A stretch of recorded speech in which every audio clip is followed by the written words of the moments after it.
so much motherfucking design on right now. Break it down, bring it back, make it clap. I got 3 old thoughts, new block, where that thing. Pictures on my line, and you know.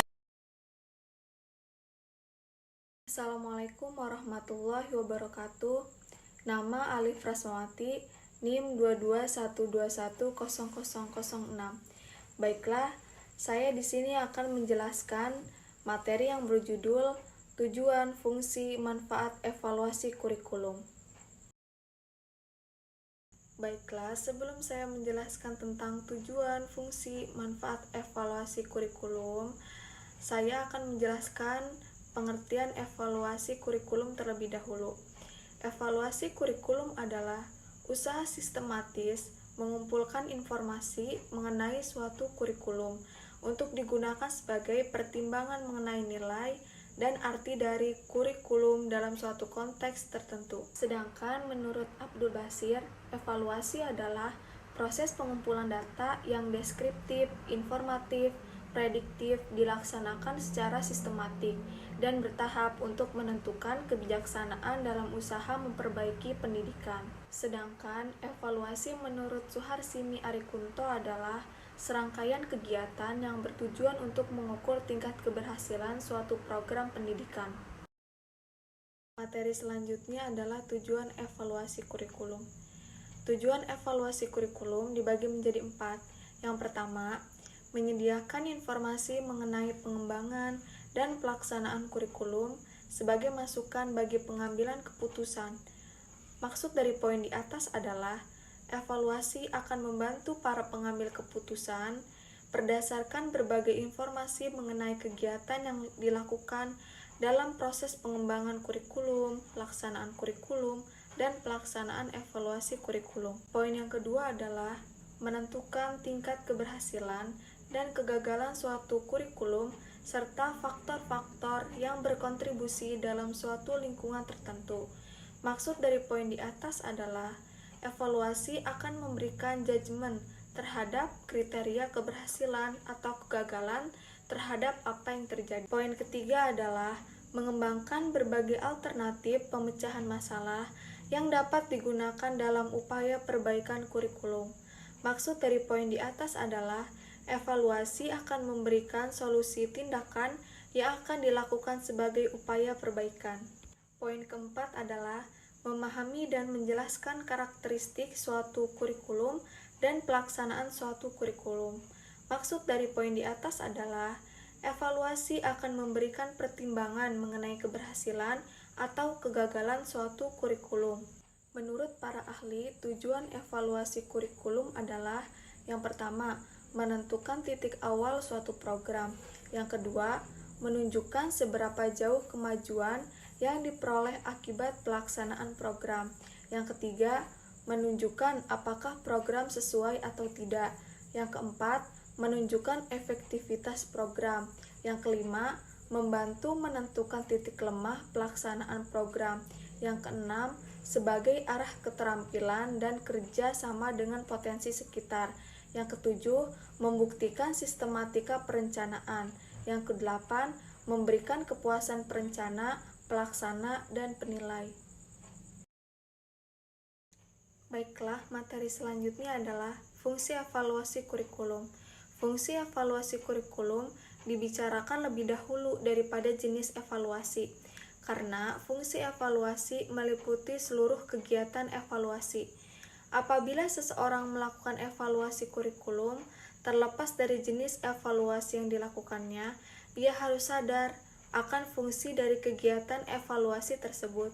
Kalau tidak, ia akan mengalami kesulitan, baik sewaktu merencanakan kegiatan maupun pada waktu melaksanakannya. Fungsi evaluasi dibagi menjadi 4. Yang pertama, perbaikan, di mana evaluasi yang dilakukan bertujuan untuk memperbaiki isi program, pelaksanaan, dan evaluasi itu sendiri, serta upaya ke arah inovasi kurikulum ke masa yang akan datang. Poin kedua adalah penempatan. Dalam arti evaluasi kurikulum ditujukan untuk melihat hasil pembelajaran, di mana peserta didik yang mengikuti program kurikulum dalam bentuk pembelajaran akan dipetakan dalam kelompok tinggi, sedang, dan rendah. Poin ketiga adalah penyebaran. Evaluasi kurikulum dilaksanakan dalam rangka memberikan perlakuan secara merata pada setiap satuan pendidikan dengan jenjang pendidikan untuk semua daerah, baik perkotaan, pedesaan, bahkan daerah terpencil sekalipun. Poin keempat adalah penelitian dan pengembangan. Evaluasi kurikulum dilaksanakan guna melihat dampak atau perubahan-perubahan yang terjadi di masyarakat. Apakah kurikulum tersebut dapat diterima atau masih perlu direvisi bahkan dikembangkan. Dengan mengetahui tujuan evaluasi ditinjau dari berbagai segi dalam sistem pendidikan, maka dengan cara lain dapat dikatakan bahwa fungsi evaluasi ada beberapa hal. Yang pertama, evaluasi berfungsi selektif. Dengan mengadakan evaluasi, guru dapat mengadakan seleksi pada siswanya dengan tujuan memilih siswa yang dapat diterima di sekolah tertentu, untuk memilih siswa yang dapat naik ke kelas, untuk memilih siswa yang seharusnya mendapatkan beasiswa, atau untuk memilih siswa yang sudah berhak lulus. Nomor kedua, evaluasi berfungsi diagnostik. Apabila alat yang digunakan dalam evaluasi cukup memenuhi persyaratan, maka dengan melihat hasilnya, guru akan dapat mengetahui kelemahan siswa dan sebab-sebab kelemahan siswa. Yang ketiga adalah evaluasi berfungsi sebagai penempatan. Untuk dapat menentukan dengan pasti di kelompok mana seorang siswa harus ditempatkan, maka digunakanlah suatu kegiatan evaluasi. Sekelompok siswa yang mempunyai hasil evaluasi yang sama akan berada dalam kelompok yang sama dalam belajar. Yang keempat, evaluasi berfungsi sebagai pengukuran keberhasilan. Fungsi ini dimaksudkan untuk mengetahui sebagaimana suatu program berhasil diterapkan. Keberhasilan program ditentukan oleh beberapa faktor, yaitu faktor guru, metode mengajar, kurikulum, sarana, dan sistem kurikulum. Materi selanjutnya adalah manfaat evaluasi kurikulum. Yang pertama, meningkatkan kemungkinan tercapainya suatu tujuan atau inisiatif.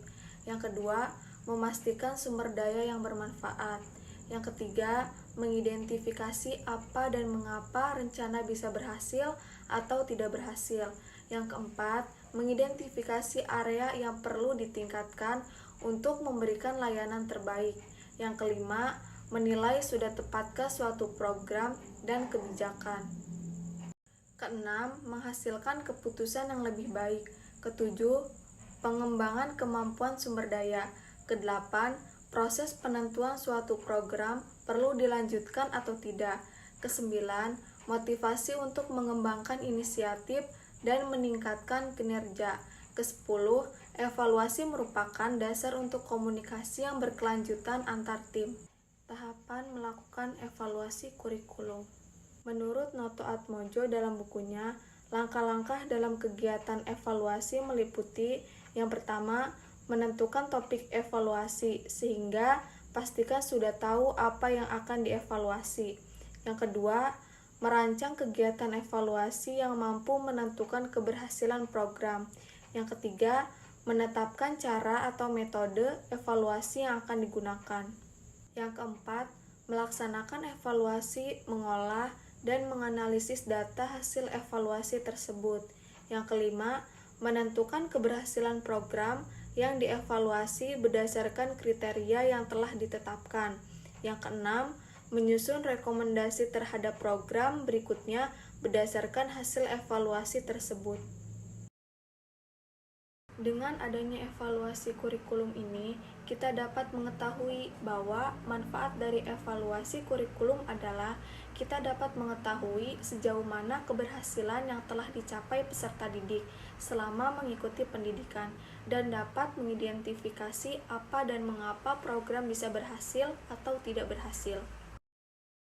Sekian presentasi dari saya. Jika ada kata-kata yang kurang nyaman, mohon dimaafkan. Terima kasih. Wassalamualaikum warahmatullahi wabarakatuh.